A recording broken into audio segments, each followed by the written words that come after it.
Hello everyone, this is Manuel Fiorentini for the Foscari Short Film Festival. Today I'm here with Marnoush Petrat, director of War Game, one of the short films that have been selected for the international competition. Thank you, Marnoush, for joining me today. Thank you so much for having me, and hello, everybody. It's a pleasure.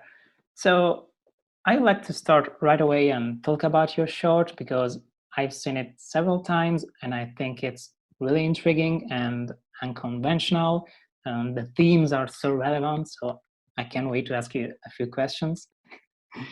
Uh, First of all, I actually like to start focusing on the premise of your film because the short is about a war going on between the USA and Cuba, which is a fictional country. But I found interesting that you didn't choose two fictional countries. And I know you've been living in the USA for a while now, you've been studying there. And at the beginning of the movie, Harry, the main character, asks the audience if they know where Cuba is. And that made me think that when a culturally powerful country like the USA goes to war, for example, I don't know, invading an Asian country like Iraq, people from the so called West, like me, too often know very little, if nothing, about the other involved countries. Maybe they don't even care.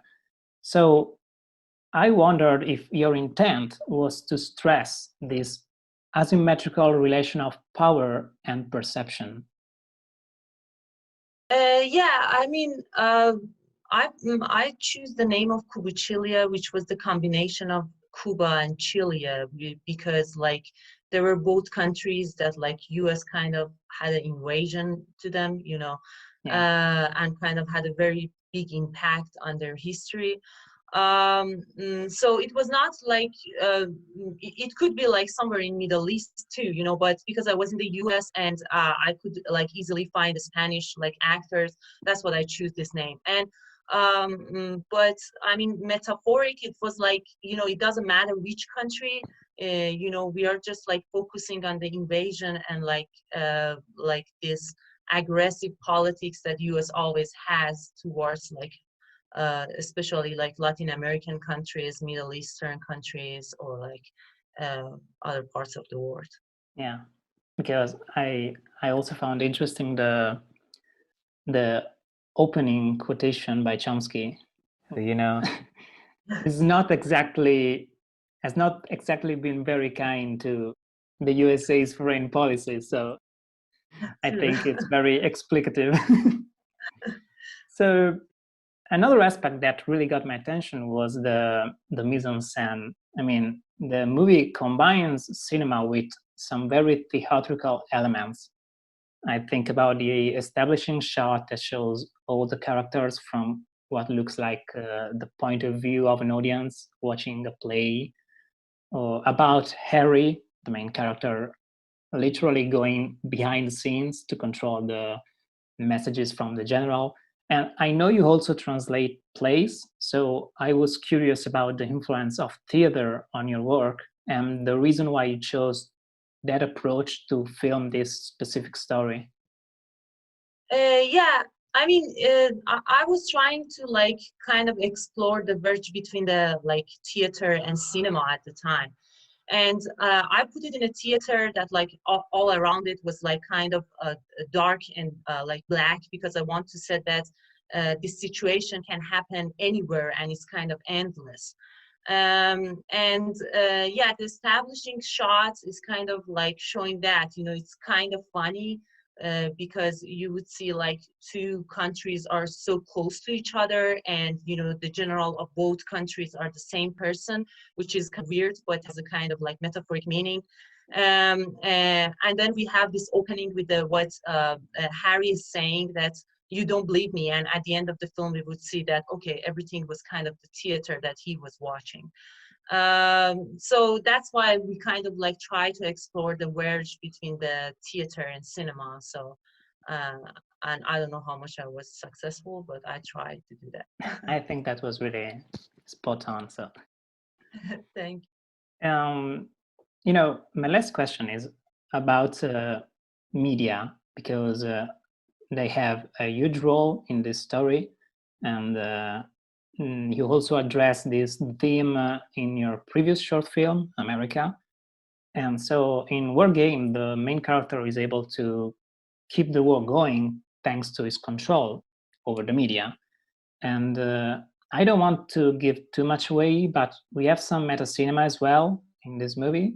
So I would like to ask you, do you think cinema, or rather the audiovisual industry, can be exploited in such ways? I mean, can movies actually have a huge impact on audiences? And if so, is that necessarily negative, or can that also be used in a positive way? For example, as a director trying to convey an inspiring message? Hmm.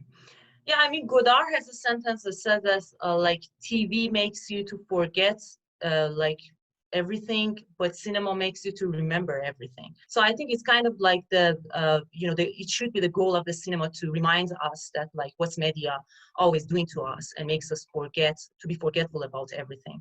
Yeah, I mean, in America, I also like had a family who was really impacted by the media, by the TV. They are like spending so much time on a TV and watches like films.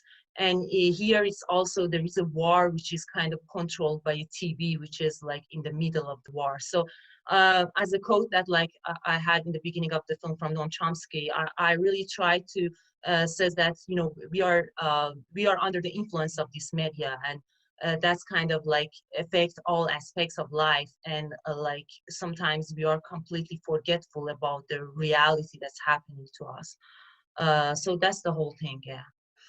Yeah, I totally agree with the quotation by Chomsky. I think that the world is a puzzling place, and I think we need to accept that and be ready to critically question everything and be challenged. And I think your short definitely succeeds in challenging the audience.